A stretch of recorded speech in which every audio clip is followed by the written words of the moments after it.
Hoje a gente vai mergulhar na história por trás de um dos apelidos mais fascinantes da literatura mundial. Lope de Vega, conhecido como a Fênix dos Palcos.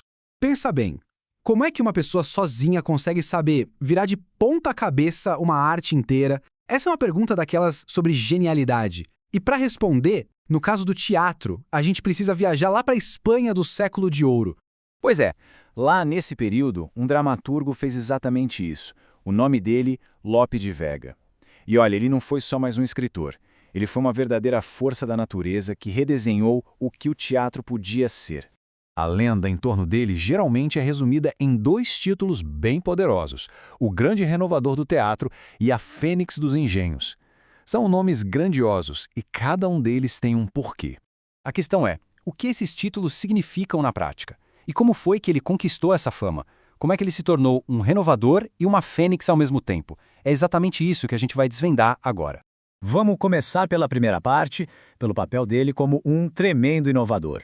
Para a gente ter uma ideia do tamanho da revolução, primeiro a gente precisa entender como era o mundo que ele encontrou.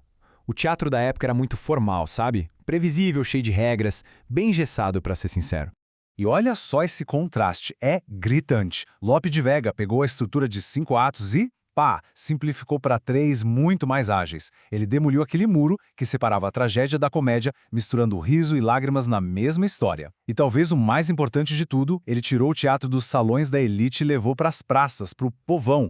O nome dessa revolução toda era Comedia Nueva. O ponto principal é que o foco mudou completamente. A arte não era mais sobre seguir regras antigas, mas sim sobre prender a atenção do público, sobre contar uma boa história que conversasse com as pessoas de verdade. Bom, isso explica o lado renovador dele. Mas e a Fênix? Vamos para a segunda parte da nossa análise. 1800. É isso mesmo, esse é o número de peças que se atribui a Lope de Vega. Sim, 1800. É uma produção que parece quase sobre-humana, né? E essa capacidade incrível de criar, essa energia que parecia não acabar nunca, é a chave para o apelido de Fênix.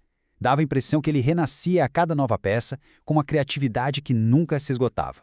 E essa citação dele aqui é fantástica, resume perfeitamente a filosofia. Ele dizia que não escrevia para os críticos ou para os estudiosos. Ele trancava as regras e escrevia para as pessoas que estavam ali, na plateia. O aplauso era o que guiava ele.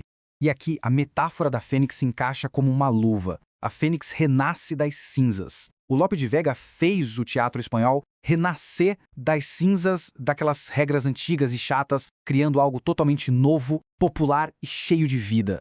Ok, então, como essas duas faces, o renovador e a Fênix, se conectam para formar o legado dele?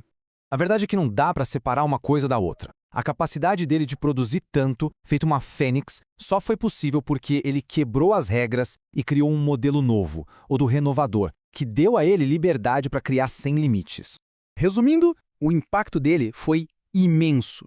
Ele não só escreveu um monte de peças, ele criou o palco onde outros gênios, como Calderón de la Barca, iriam brilhar depois. Ele democratizou a arte e deixou uma lição muito poderosa sobre a coragem de inovar. A história de Lope de Vega deixa a gente com uma reflexão final, né? No nosso mundo tão cheio de regras e formatos, será que a audácia de uma única pessoa ainda teria o poder de quebrar tudo e criar algo totalmente novo? É algo para se pensar.